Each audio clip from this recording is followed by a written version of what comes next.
Merci.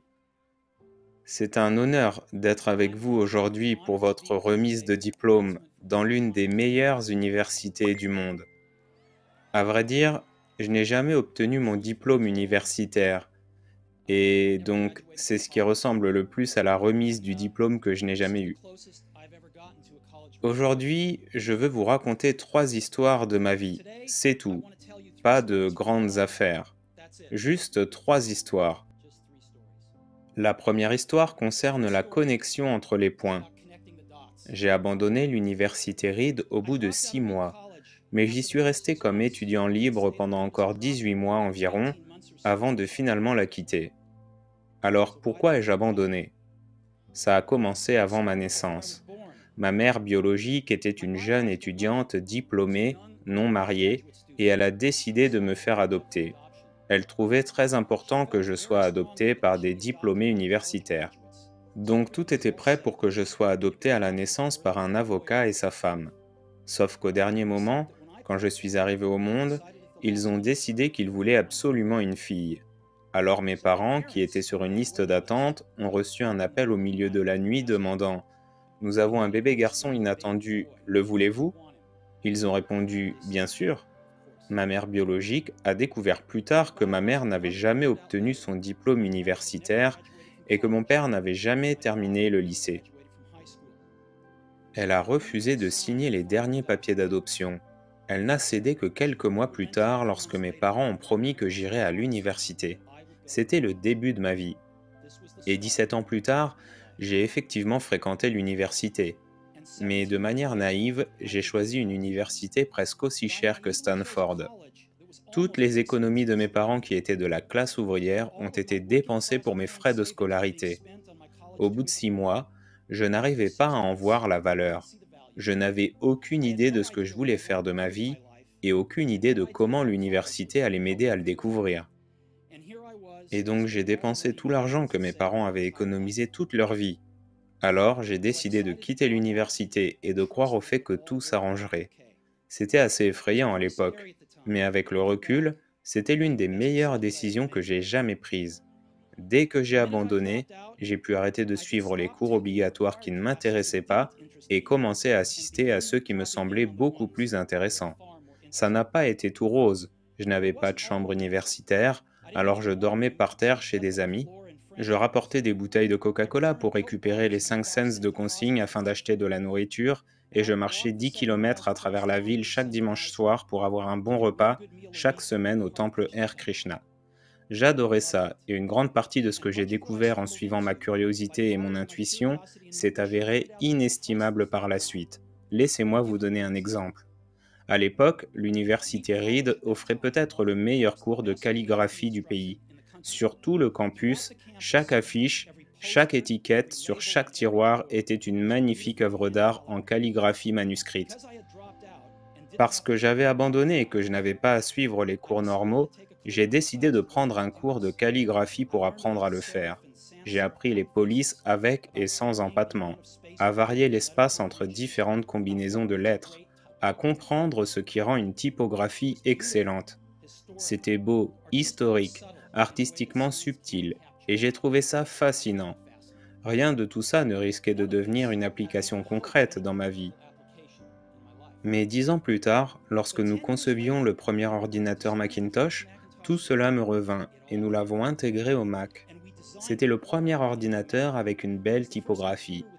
Si je n'avais jamais suivi ce cours à l'université, le Mac n'aurait jamais eu plusieurs polices ou des polices à espacement proportionnel, et comme Windows a simplement copié le Mac, il est probable qu'aucun ordinateur personnel ne les aurait.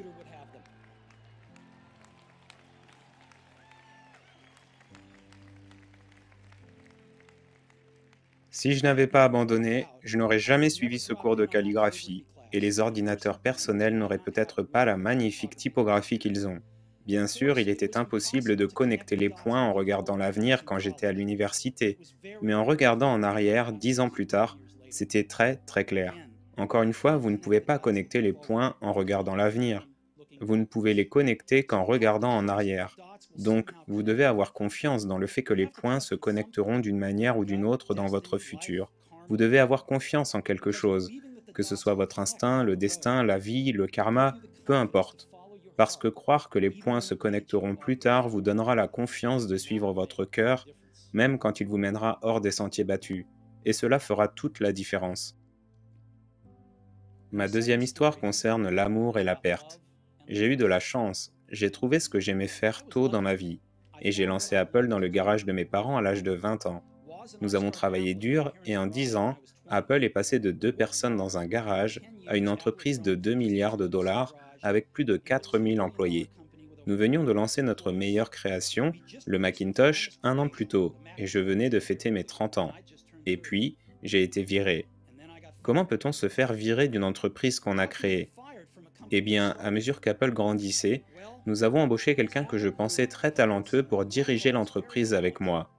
Et pendant les 2 premières années, tout s'est bien passé.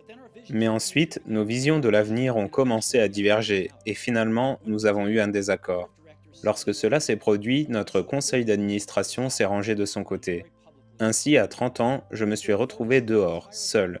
Ce qui avait été le centre de toute ma vie d'adulte avait disparu, et c'était dévastateur. Pendant plusieurs mois, je n'ai pas su quoi faire. J'avais l'impression d'avoir déçu la génération précédente d'entrepreneurs, d'avoir laissé tomber le témoin qu'on me passait. Puis, j'ai rencontré David Packard et Bob Noyce et j'ai essayé de m'excuser d'avoir autant échoué. J'étais un échec public et j'ai même pensé à fuir la vallée. Mais quelque chose commençait à devenir évident. J'aimais toujours ce que je faisais. Les événements chez Apple n'avaient en rien changé cet amour. J'avais été rejeté, mais j'étais toujours amoureux. Alors j'ai décidé de recommencer. Je ne le voyais pas à l'époque, mais il s'est avéré que me faire virer d'Apple était la meilleure chose qui aurait pu m'arriver. Je retrouvais la légèreté d'être un débutant à nouveau, moins sûr de tout. Cela m'a libéré pour entrer dans l'une des périodes les plus créatives de ma vie. Au cours des 5 années suivantes, j'ai créé une entreprise appelée Next, une autre entreprise appelée Pixar, et je suis tombé amoureux d'une femme incroyable qui allait devenir ma femme. Pixar a ensuite créé le premier long métrage d'animation par ordinateur, Toy Story, et maintenant le studio d'animation qui a le plus de succès au monde. Dans un retournement de situation incroyable, Apple a racheté Next et je suis retourné chez Apple. La technologie que nous avons développée chez Next fut au cœur de la renaissance actuelle d'Apple. Et Lorraine et moi avons eu une merveilleuse famille ensemble. Je suis assez sûr que rien de tout cela ne se serait produit si je n'avais pas été viré d'Apple. C'était un médicament au goût affreux, mais je suppose que le patient en avait besoin. Parfois, la vie vous frappera à la tête avec une brique. Ne perdez pas espoir. Je suis convaincu que la seule chose qui m'a permis de continuer, c'est que j'aimais ce que je faisais. Vous devez trouver ce que vous aimez, et c'est aussi vrai pour le travail que pour vos amours. Votre travail va occuper une grande partie de votre vie, et la seule façon d'être vraiment satisfait est de faire ce que vous croyez être un excellent travail. Et la seule façon de faire un excellent travail est d'aimer ce que vous faites. Si vous ne l'avez pas encore trouvé, continuez à chercher et ne vous contentez pas du minimum. Comme en amour, vous saurez quand vous le trouverez. Et comme toute grande relation, cela ne fait que s'améliorer au fil des ans. Alors continuez à chercher, ne vous contentez pas du minimum.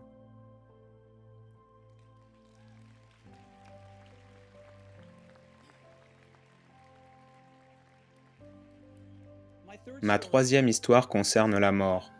Quand j'avais 17 ans, j'ai lu une citation qui disait quelque chose comme ⁇ Si vous vivez chaque jour comme si c'était le dernier, un jour vous aurez certainement raison ⁇ Cela m'a marqué.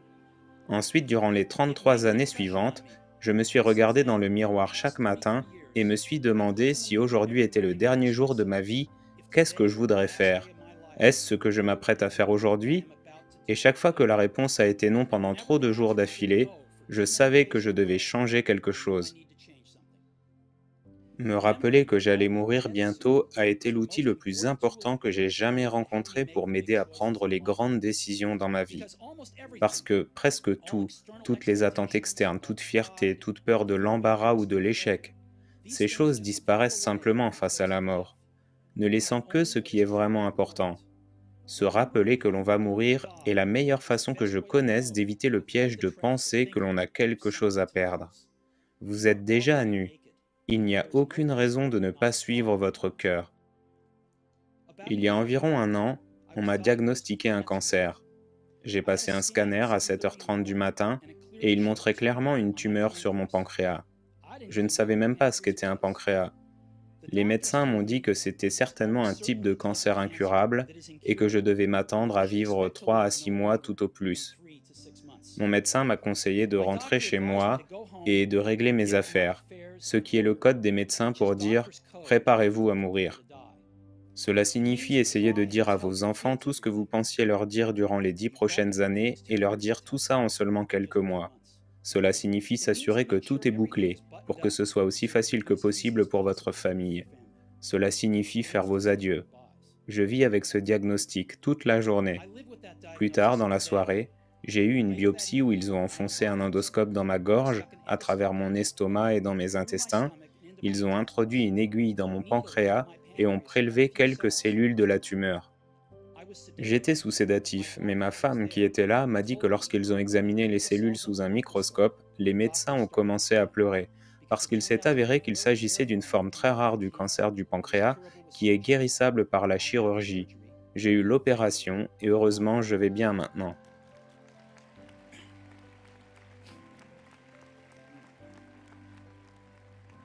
C'était le moment où j'ai été le plus proche de faire face à la mort, et j'espère que c'est le plus proche pour encore quelques décennies de plus. Ayant vécu ça, je peux maintenant vous dire ceci avec un peu plus de certitude. La mort est un concept utile, mais purement intellectuel. Personne ne veut mourir.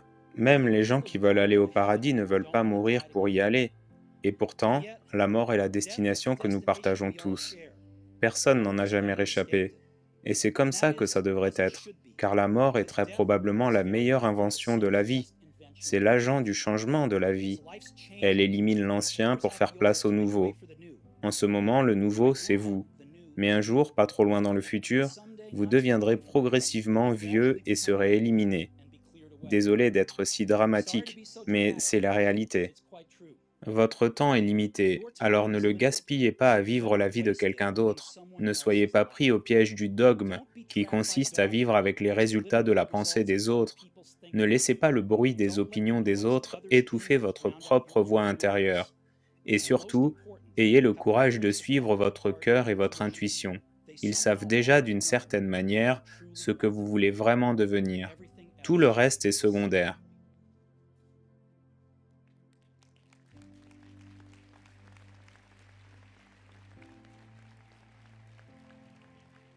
Quand j'étais jeune, il y avait une publication incroyable appelée le Whole Earth Catalog, qui était l'une des bibles de ma génération.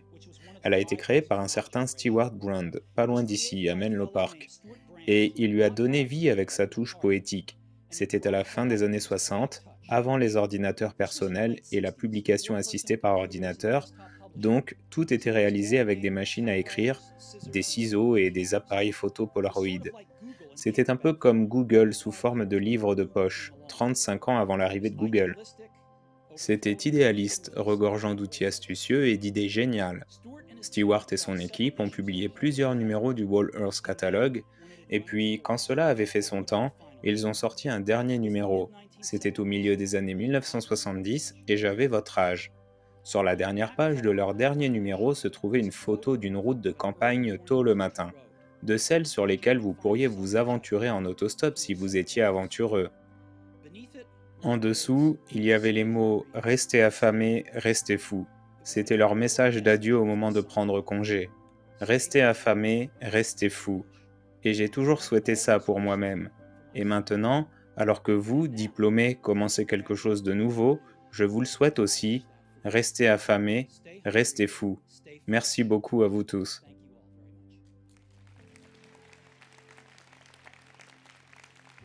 Cette vidéo est terminée. N'oubliez pas de la liker si elle vous a plu, ça aidera la chaîne.